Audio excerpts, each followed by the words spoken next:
I tried out Nvidia's GeForce Now, where you can stream your gaming, which means the actual processing of your game is done on a rig somewhere else, and you stream your gameplay in real time on your device via internet. And provided a stable connection, that does work surprisingly well. But are you actually saving money compared to a physical setup right at your desk? Well, when you ignore my horrible Fortnite skills as well as the fingerprints on my MacBook, we see that the game is running at max settings at 120 FPS and really looks quite good.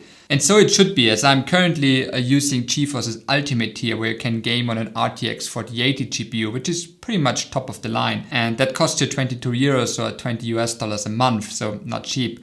But how does it compare to a more traditional hardware solution, right? And with everything I'm gonna say in the next minutes, keep in mind that I'm looking at things from more personal finance / very casual gamer perspective. So sorry in advance if I, oversimplify things or, don't talk about your, building a custom PC and whatnot. Well, with that out of the way, let's get into it. When looking at something with similar performance for laptops, one of the cheaper ones I found online was the Lenovo Legion 7 with a mobile RTX 4080 inside, which should give you similar, maybe slightly weaker performance. It comes with a price tag of nearly $2,400, and over a 5-year period, the cost of ownership would be probably somewhere around $1,900 compared to the $1,200 of the GeForce subscription.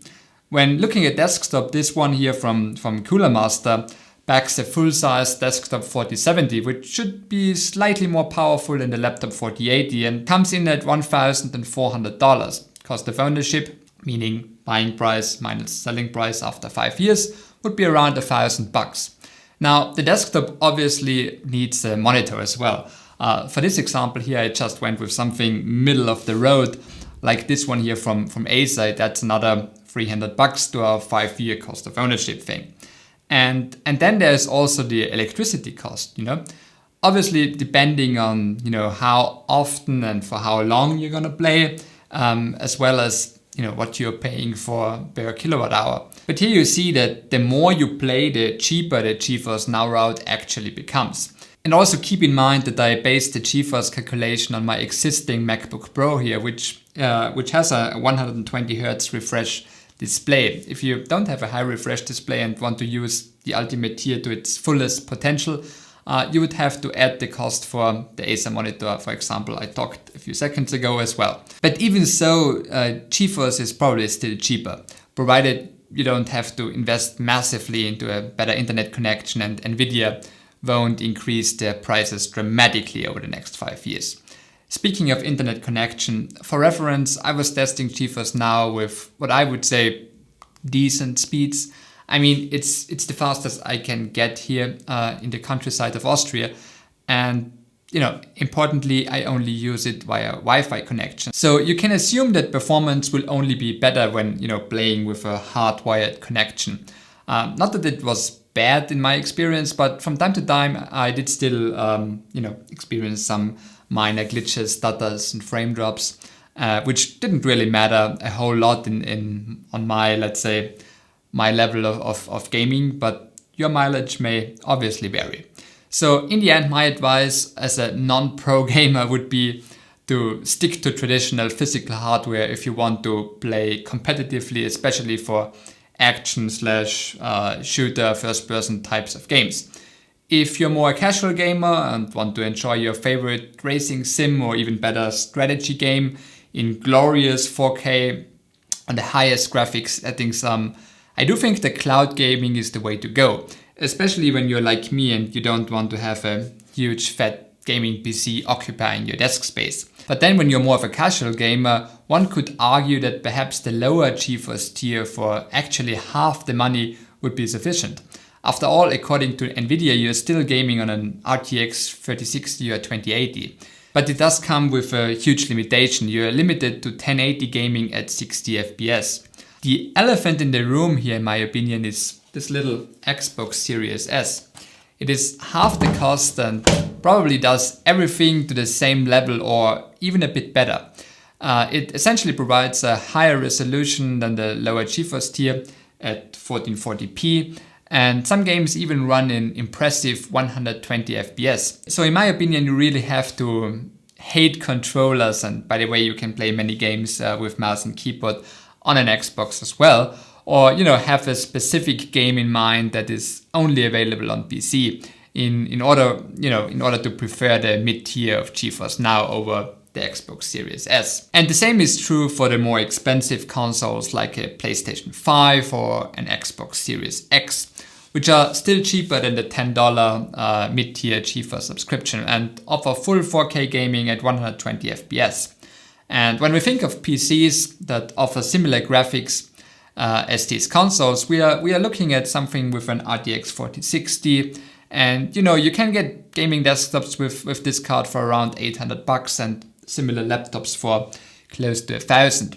Cost of ownership wise, that is more expensive, but being a whole PC, it's also obviously more versatile as you can do everything else with it, right? So where does that leave us?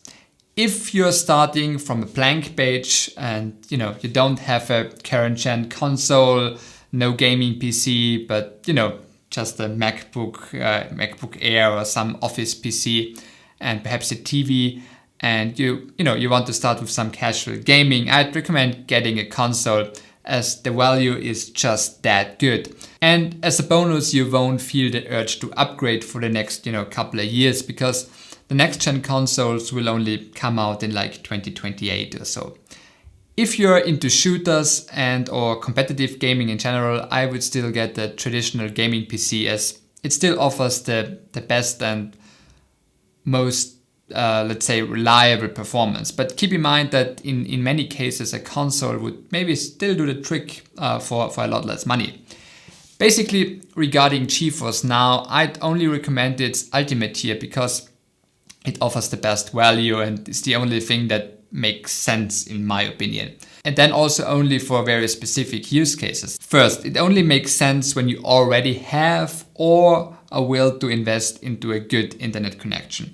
Second, you're not a competitive gamer and a glitch here or a frame drop here and there doesn't matter. But you still value excellent graphics and overall performance.